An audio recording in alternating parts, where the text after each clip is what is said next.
Petrol is a Muggle liquid fuel used to power their vehicles.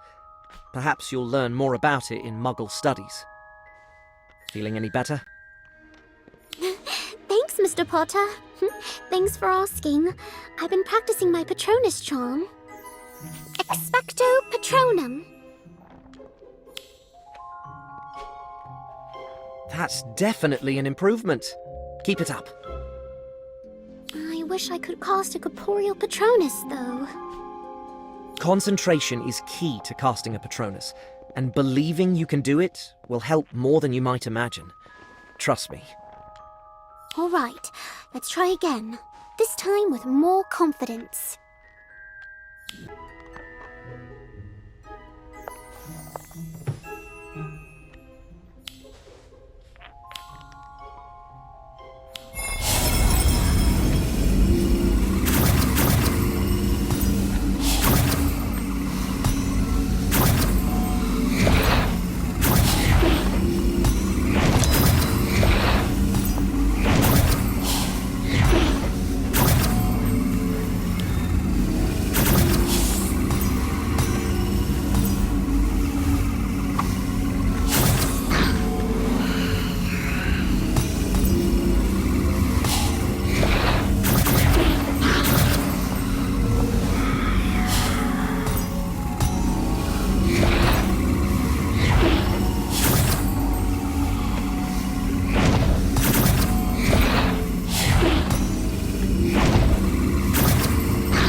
I thought I had it that time.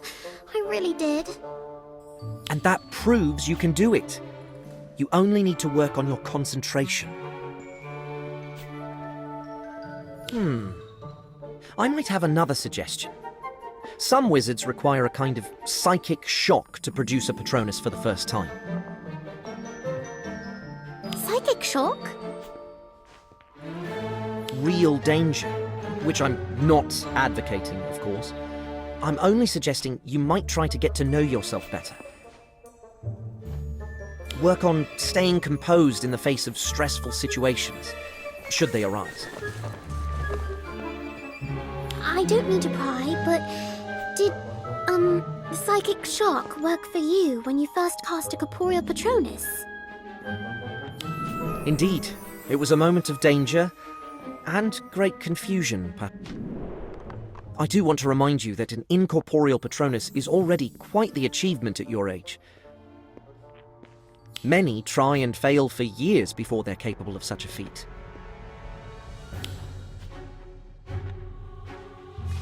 You've probably had enough chocolate for a lifetime these weeks, but have another one. It'll make you feel better.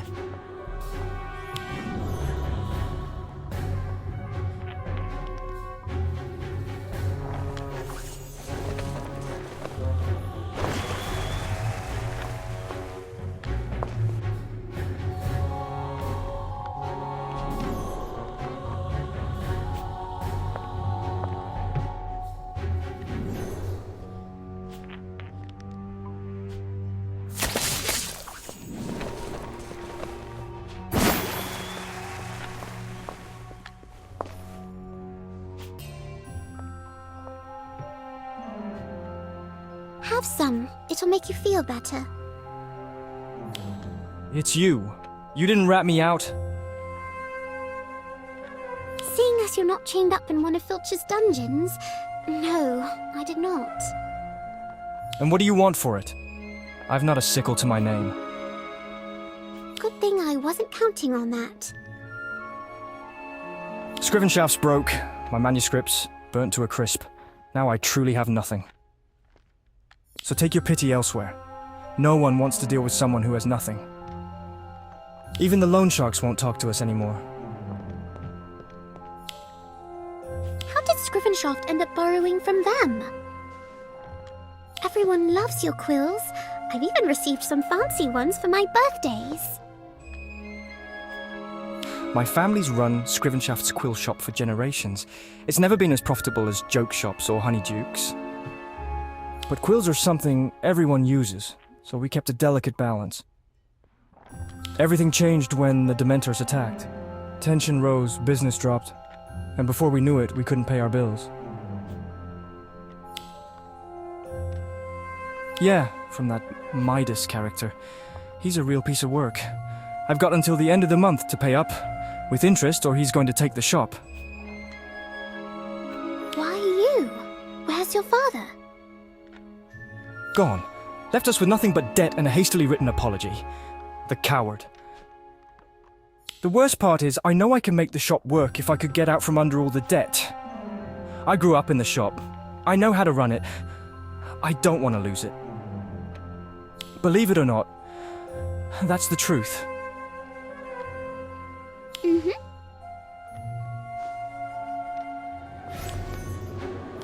Earlier. Thanks for the chocolate. It did cheer me up a bit. If there's anything else you'd like to ask, just go ahead. Is that why you stole the sword? I overheard how valuable it was in Hogsmeade. Thought it might tide us over. I know stealing is wrong, and believe me, it tortured me. I was too anxious to sleep for nights, listening for Filch's footsteps, waiting for them to take me in. If I had any other choice, I wouldn't have done it.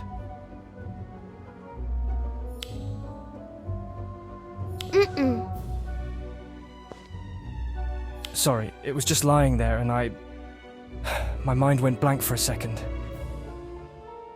We sold everything that's worth anything, including the shop's expensive quill display. It just wasn't enough.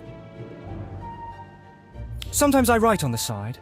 Wanted to sell my manuscripts today, but the pawn shop said they didn't take scrap paper. Well, it doesn't matter now. They're all gone. I would turn myself in to Professor McGonagall, but who would save the shop then? You must think it's a pointless struggle. It's impossible for a kid anyway. Look, Wenshi, I can't promise that we'll find the perfect solution, but if you agree to turn yourself in afterwards, my friends and I will do what we can to help raise the funds you need. What? Is this some sort of sick joke? Scrivenshaft's been around forever. It's the right thing to do. Besides, there's something strange about these Dementor attacks. I can't put my finger on it just yet. Where should we start? Hogsmeade and its residents.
Everyone's so on edge. Even more than last time we visited Hogsmeade. Most of the villagers seem reluctant to even leave their homes. It's obvious the Dementor attacks are taking a toll on everyone's sanity. They're taking a toll on business too.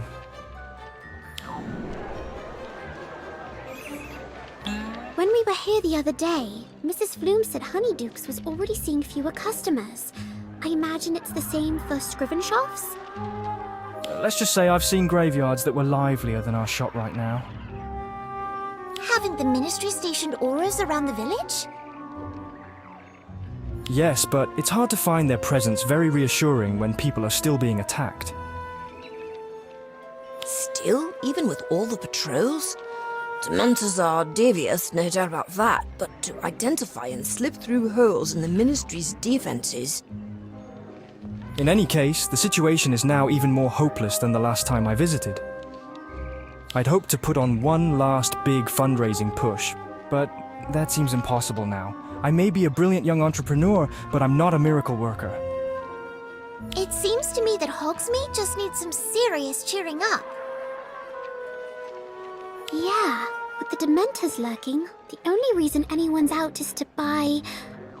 Wait. I think I know just the place for your fundraiser, Wenchie.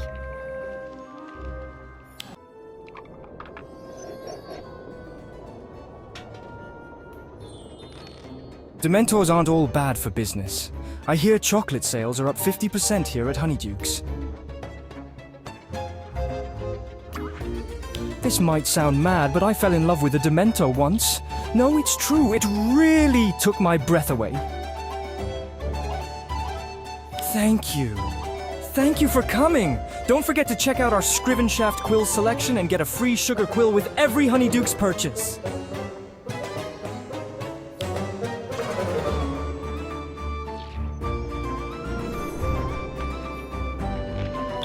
Did you hear that? Laughter! Who knew Dementors could be funny? I think everyone just needed an excuse to laugh. I know poking fun at the Dementor made it seem less scary to me. Maybe the rest of the villagers will be a little less afraid now, too.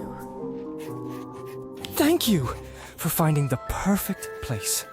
The only shop with a decent number of customers here at Hogsmeade. Can you blame them, though? Chocolate is now a necessity for everyone. Well, it wouldn't have worked without your talents. You should really consider writing comedy as a career. You'll be more famous than Gilderoy Lockhart in no time, hopefully with a better reputation. It was once my dream to write the best stories with our Scrivenshaft quills, but now...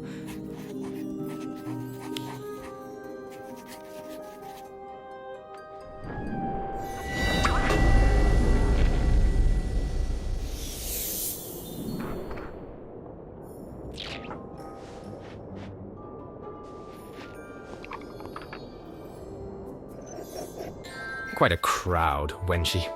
I must say I'm impressed. Your little impromptu promotion appears to be working. Thought I'd never see a Scrivenshaft quill on sale ever again. Sorry to disappoint you. Come now. I only want what's best for you and your family.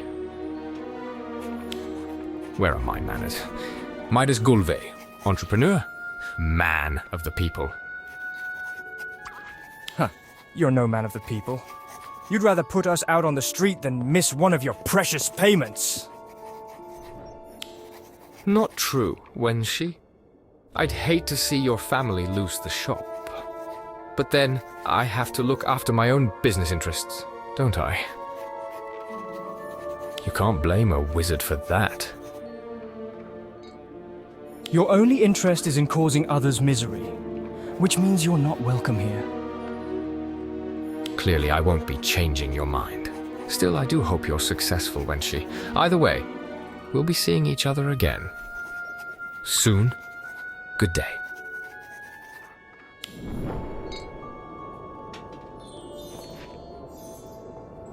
I see why you don't like him, Wenchie.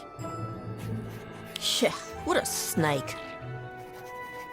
This is going to seem odd, but I have this strange feeling, like there's something familiar about him, but I can't put my finger on it. I'm sorry, I get so angry anytime he comes around. He brings out the worst in me. Forget him, Wenchi. Just look around. Look at all the smiling faces. You did this. You're right. This has been a good day, and it's not over yet. I've still got a few more jokes to tell.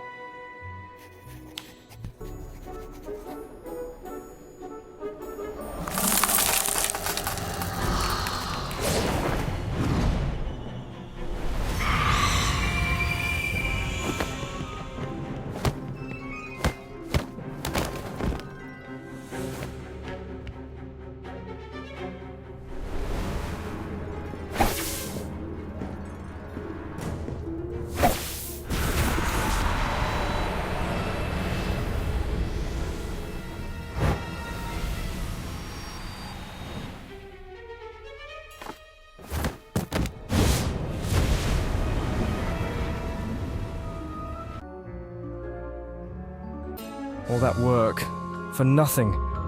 I doubt anyone will set foot in the shop again. We're finished. Don't talk like that.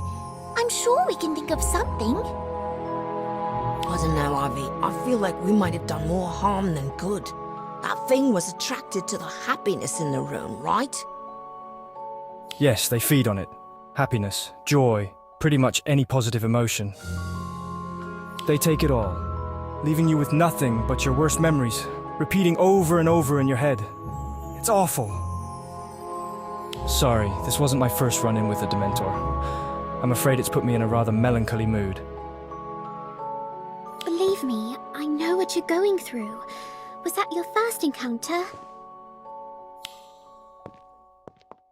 It was shortly after my father left us. I'd gone into the Forbidden Forest to be alone, and stumbled upon the foul thing in a clearing. If it hadn't been for the aura, I'd have been done for.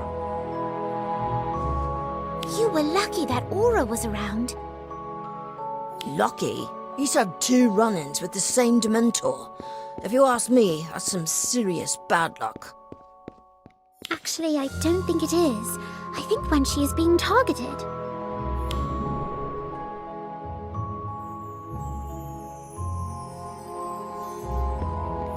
What are you talking about? I know he doesn't like me, and the feeling is definitely mutual. But In the shop, I'm almost certain Midas had something to do with the attack. When the Dementor was after you, he was smiling. I know he doesn't like me, and the feeling is definitely mutual. But to actually direct a Dementor to attack someone, is that even possible? Yes. We've had a bit of experience in that department. Suffice to say, yes, he could be directing the Dementor to attack you. The question is, why? To keep me from coming up with the money, obviously. That does seem likely, but why? I'd have thought he'd rather have the money than a business to take care of. Actually, he's been going around town trying to buy out a lot of the businesses in Hogsmeade. I don't know why. Of course! That's why he looked so familiar. I ran into him in Honeydukes. Literally. I knocked the briefcase out of his hand, spilled the contents all over the floor. He got rather upset when I tried to help him clean up the mess. Did he? What was in the briefcase? Papers mostly, and there was something else. What was it? Sorry, I can't remember.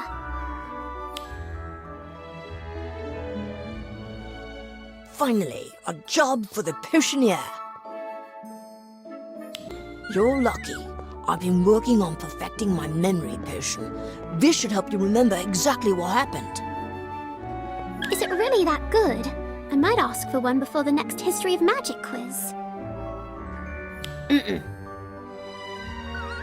Okay, bottoms up.